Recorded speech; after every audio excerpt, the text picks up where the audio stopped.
Patrick Dorgu. Here we go. Manchester United's first signing of the January transfer window. I'm excited. The young Dane coming out of Serie A, £25 million up front. We have add-ons for around £25 million.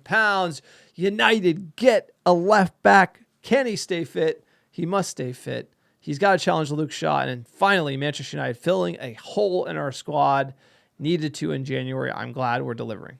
Ruben Amorim's first signing, one to be excited about, a player with a lot of promise who's going to require a bit of patience for Manchester United fans, especially because he's getting thrown in to a disaster side, but a player for the future, like you said, 19 years old. He's a youngster, just really breaking onto the scene, but he is a player with a big ceiling and a bright future, I hope, ahead of him. But what he offers to the side, he's a super physical player. He adds a lot of physicality that is not really abundant in this United side. We're one of the softer teams in the EPL, and that is shown, especially in this first half of the season.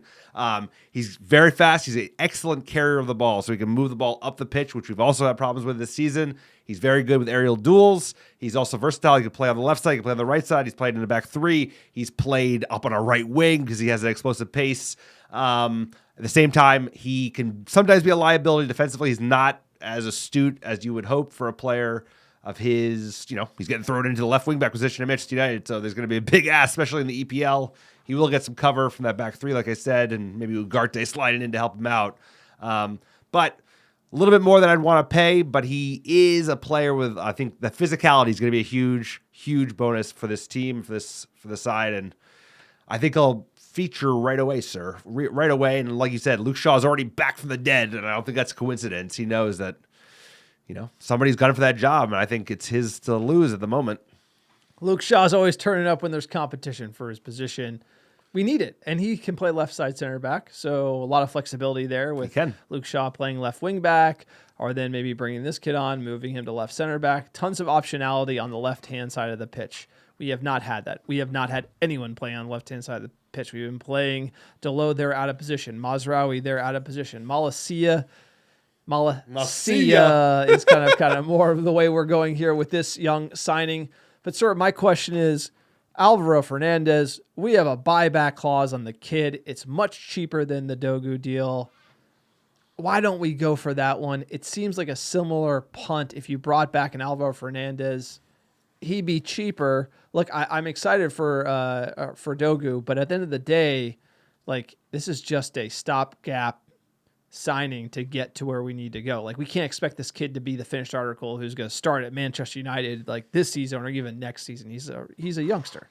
He's a youngster, and he's a project, and that's kind of what we have the budget for these days. I totally see the argument for Alvaro Fernandez. I can see going that way, but at the same time, he's not the finished article yet, so he would be put under a lot of pressure. He also is better at certain things than Dorgu and worse at certain things. So he's much better with the ball at his feet, right? So he's a better crosser of the ball. He's probably a better one-on-one defender as well, but he doesn't have that physicality.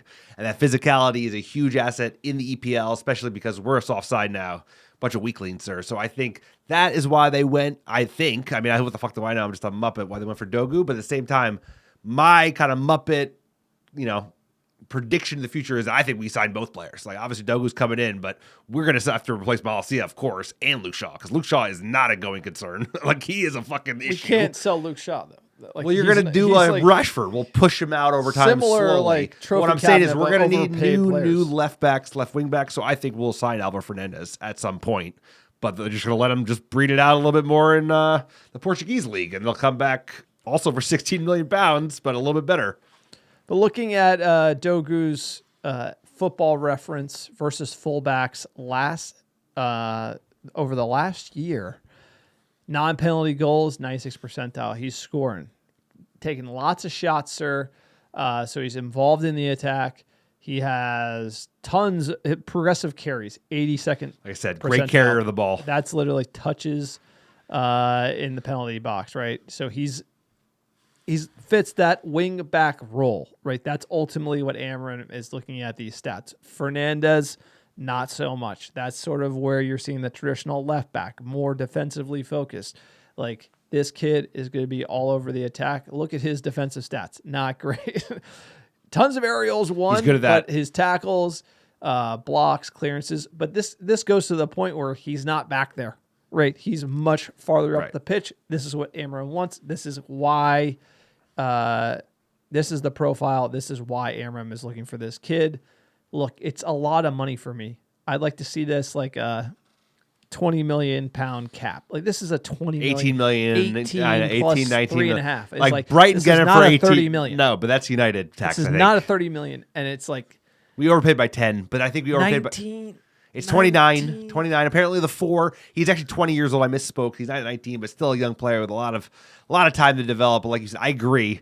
We definitely overpaid by about £9 million, but that is the United tax. And if it was Woodward, he probably would have paid 40 million. So it is what it is. At least we got a player in, and the Garnacho. It's not a done deal yet. He's got the medical. Fabrizio Romano, the latest on the medical is it's going to occur this weekend, and he's going to start on Saturday. So I doubt there's going to be any issues here with the medical, but he's got to come, have the test, and then it's signed, sealed, deliver. You're under Ruben Amorim's reign. 4 caps for Denmark, so he's coming up in the international game.